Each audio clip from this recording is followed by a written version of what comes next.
Hello and welcome to another History Burst video. This one's going to look at Mary Queen of Scots. We're going to start off by looking at her claim to the English throne. So Mary Queen of Scots had a legitimate claim to the English throne and was at the centre of many plots designed to overthrow Elizabeth. Mary Queen of Scots was Henry VII's great-granddaughter and Elizabeth's second cousin, and she was descended from Margaret Tudor, Henry VIII's sister.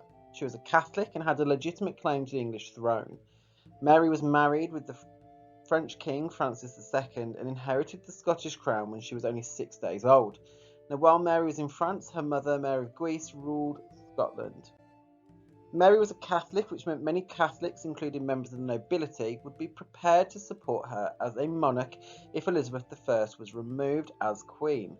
Her claim was strengthened by the fact that there were no concerns about her legitimacy. Elizabeth's legitimacy was questioned by Catholics, however, as her mother Anne Boleyn's marriage to Henry VIII was seen by many as illegitimate. Mary would always be at the centre of, and often a willing participant in, Catholic plots and conspiracies against Elizabeth, and these involved both English plotters and foreign powers.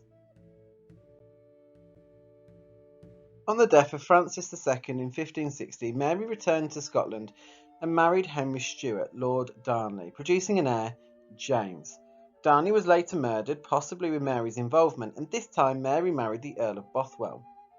Many Scots assumed that Mary had murdered Darnley, and in 1568 they rebelled against her, imprisoned her and forced her to abdicate in favour of her son James.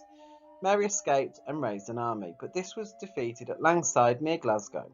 Mary then fled to England, seeking her cousin Elizabeth's help against the Scottish rebels. Mary was held in England in comfort but under guard while Elizabeth decided what to do with her.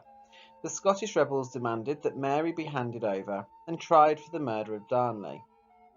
Mary's arrival in England created a problem for Elizabeth.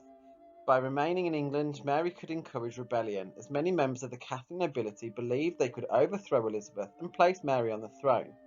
However, Elizabeth was reluctant to take action against Mary, as executing an anointed monarch would also reduce Elizabeth's own status, power, and authority.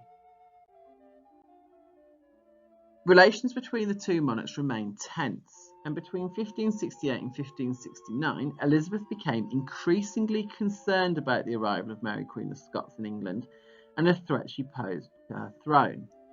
And Elizabeth had several options in this year.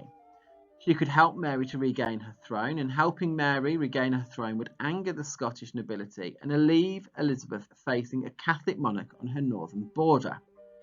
The old alliance with France could then be revived to threaten her. She could hand Mary over to the Scottish lords. Mary was the former wife of Francis II. Her trial, imprisonment, and execution by Scottish noblemen with Elizabeth's permission could provoke France, driving them into alliance with Spain, and this might lead both countries into war with England. She could allow Mary to go abroad. Allowing Mary to go abroad could see her return to France, which could provoke a French plot that aimed to remove Elizabeth from the English throne and replace her with Mary. Or she could keep Mary in England. Keeping Mary in England was probably the best option for Elizabeth. However, it carried the risk that Catholic plotters might try to overthrow Elizabeth and replace her with Mary. We're going to look at the casket letters affair now. It's claimed that Mary had plotted with other members of the Scottish nobility, including her lover, the Earl of Bothwell, to murder her husband, Lord Darnley. A meeting was set up at York to hear the case against Mary between October 1568 and January 1569. The Scottish lords brought love letters with them, written by Mary to Bothwell, and the letters apparently showed that Mary was guilty of murdering Lord Darnley, her second husband.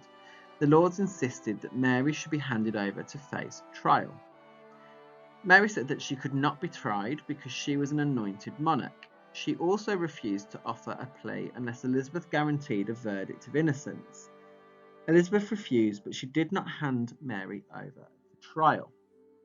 By not handing over Mary, Elizabeth ensured the Scottish nobility could not imprison or execute Mary, the French would be satisfied, and that her subjects did not punish an anointed monarch. The conference did not reach any conclusions. Mary therefore stayed in England in captivity, but she remained a threat because any plots against Elizabeth, especially those involving Catholics, would seek to replace Elizabeth with Mary.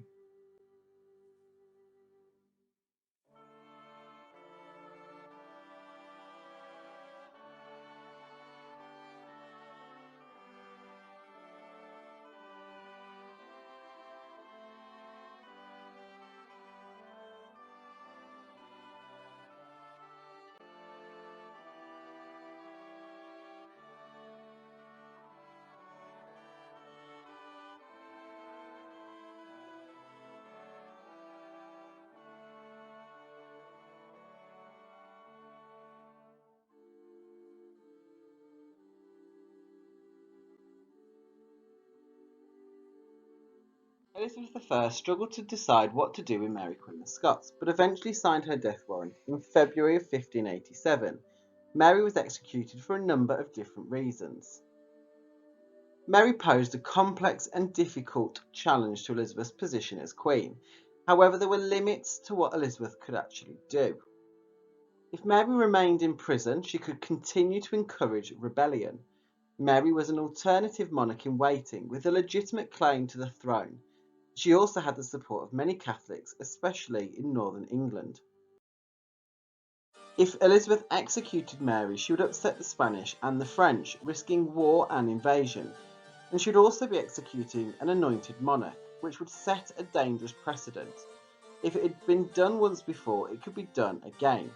And this would make Elizabeth and her heirs more vulnerable in the future. Now, having excommunicated Elizabeth, the Pope would support any intervention by the Catholic kings of Europe and overthrow Elizabeth and put Mary on the English throne. Many in Parliament were increasingly suspicious of Mary, owing to her Catholicism and involvements in plots against Elizabeth. Now, these fears further increased after the Wars of Religion between 1562 and 98 and the St. Bartholomew's Day massacre in 1572 in France, where Catholics slaughtered many Protestants. Protestants in England feared a similar outcome if Mary became Queen. So Elizabeth's government adopted a wait-and-see policy towards Mary. They continued to hold her prisoner, sent out spies and agents provocateurs to discover her role in Catholic plots, and they would take decisive action when there was enough evidence to charge her. Why then was Mary Queen of Scots executed? She had been involved in a series of plots against Elizabeth, such as the Northern Rebellion, the Ridolfi plot, the Throckmorton plot, and the Babington plot. In 1586, Walsingham's spies found evidence that Mary was involved with the Babington plotters, and she was tried and convicted under the Act for Preservation of the Queen's Safety.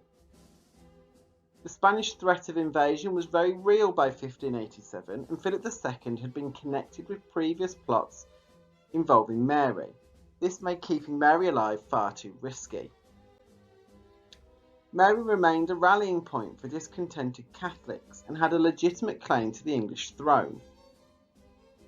Executing her made it harder for Catholics to plot against Elizabeth in future.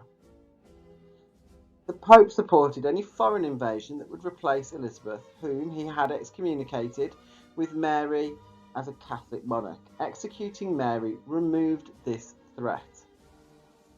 Now, Mary's execution removed this threat to Elizabeth's monarchy, and this left Elizabeth without an heir, although by the 1590s many believed it was likely to be Mary's Protestant son, James VI of Scotland. Philip II of Spain had a claim to the English throne as the former husband of Mary Tudor. Mary Queen of Scots as a Catholic may have reinforced his determination to depose Elizabeth. Join us next time as we will look at wars and conflict with Spain.